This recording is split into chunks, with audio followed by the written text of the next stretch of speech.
Bracket है तो हमें क्या टेंशन है यार, हमने तो इतने बड़े बड़े सवाल सरलीकरण में करे हैं अपने बेचारे सरलीकरण में। ठीक है, यहाँ तो कुछ भी नहीं है। सी का अर्थ है गुणा, गुणा का मतलब 4, और ए का अर्थ है प्लस, प्लस लगा दिया। और बच्चों 4, सी का अर्थ है फिर गुणा और 4, और आगे क्या बी का अर्थ है माइनस, माइनस लगा दिया, और बच्चा 6 आ गया। यही तो है ये सवाल। तो अब क्या करें, BODMAS, B for bracket, सबसे पहले ब्रैकेट। और ब्रैकेट कैसे हल होता है आपको सिखाया है सिंप्लीफिकेशन में, कि पहले ना बच्चों इन दोनों की गुणा कर लीजिए, ब्रैकेट खत्म। अगर ब्रैकेट के अंदर का काम आपने कर दिया तो ब्रैकेट खत्म हो गया। बिल्कुल नहीं, बिल्कुल नहीं। सवाल है कोई ये हमारे सामने टिकेंगे क्या, खुद बताओ, ये टिकेंगे क्या, इनमें दम है टिकने लायक नहीं। चलो कोई बात नहीं, पर इस तरह का सवाल आज भी बन सकता है।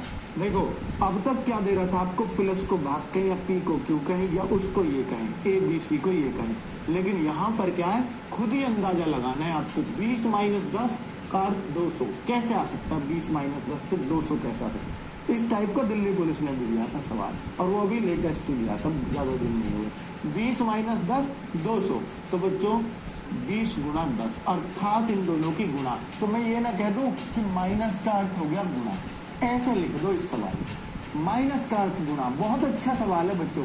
और देखो यहाँ पे यार 12 कैसे आ सकता है, ये तो भाग का निशान है, तो ये तो भाई प्लस करके ही आ सकता है, प्लस करके ही आ सकता है। तो मैं भाग को क्या कह दूं बच्चों, प्लस, तभी तो 12 आ सकता है इसका। तो भाग 12 प्लस 3 से 4 कैसे आया बच्चों, 12 प्लस 3 से 4 कैसे आ सकता है, भाग दे के आ सकता है। तो पहले भाग कर दो, बाकी चीजें ऐसी की ऐसे ही रहने दो, 1000 1000, और बच्चों वो भाग दूंगा तो प्लस का 10 और माइनस 10, ये माइनस 10 अब इसी लाइन में ले लिया। ठीक है, जो बच रहा था। अब बच्चों गुणा करूंगा, कि भाग के बाद तो गुणा का नंबर आता है, भाग के बाद गुणा का आता है, तो ये 1000 हो गया, 1000 हो गया, 1000 माइनस 1000, वाओ 1000 माइनस 1000। ठीक है, और प्लस 10 माइनस 10, अरे ये तो काम हो लिया सवाल का। ये दोनों 1010 बस जुड़ेगा, 1010, और माइनस के भी तो 1010 ही हो गए, प्लस के भी 1010, माइनस के भी 1010, फिर तो बराबर में 0 आ गया बच्चों, और 0 आपका आंसर। कितना बढ़िया सवाल था, कितना अच्छा आया, कितना अच्छा, एकदम से आ गया उत्तर, एकदम से। ऐसे ही सवाल तो आते हैं एग्जाम में। चलिए चलिए बच्चों, अब चौथे सवाल पे आता हूँ, चौथे सवाल पे आता हूँ। चलिए, एल का मतलब यहाँ तो साफ साफ है, यहाँ तो साफ साफ है, तो भाई लिख दो साफ साफ, लिख दो आप भी। एन का मतलब क्या है, एन का पढ़ने का कोई मतलब नहीं है हमारा। एन का गुणा, एल का मतलब क्या है, एल का प्लस, तो एल का प्लस कर दो, 42 हो गया। और पी का मतलब क्या है, पी का भाग, तो पी का भाग लगा दो, और बच्चा यहाँ 2 हो गया। एम का मतलब क्या है, एम का माइनस, तो बच्चा माइनस लगा दो, यहाँ 8 हो गया।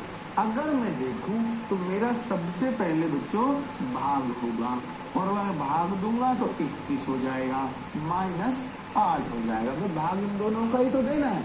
चलिए अब मैं गुणा करूंगा, तो ये 140 हो जाएगा, प्लस 21 हो जाएगा, माइनस 8 हो जाएगा। अब बच्चों इसको करते हैं, तो 161 माइनस 8 हो जाएगा, तो ये उत्तर क्या आ जाएगा, 153। यही बनता है, यही बनता है बच्चों। तो कितनी आसानी से आपका आंसर आ रहा है, बहुत बढ़िया लगती है। चलो बच्चों अब देखो तो सही, मतलब कुछ तो दमदार है सवाल। कैसे कि पहले से कुछ तो चेंज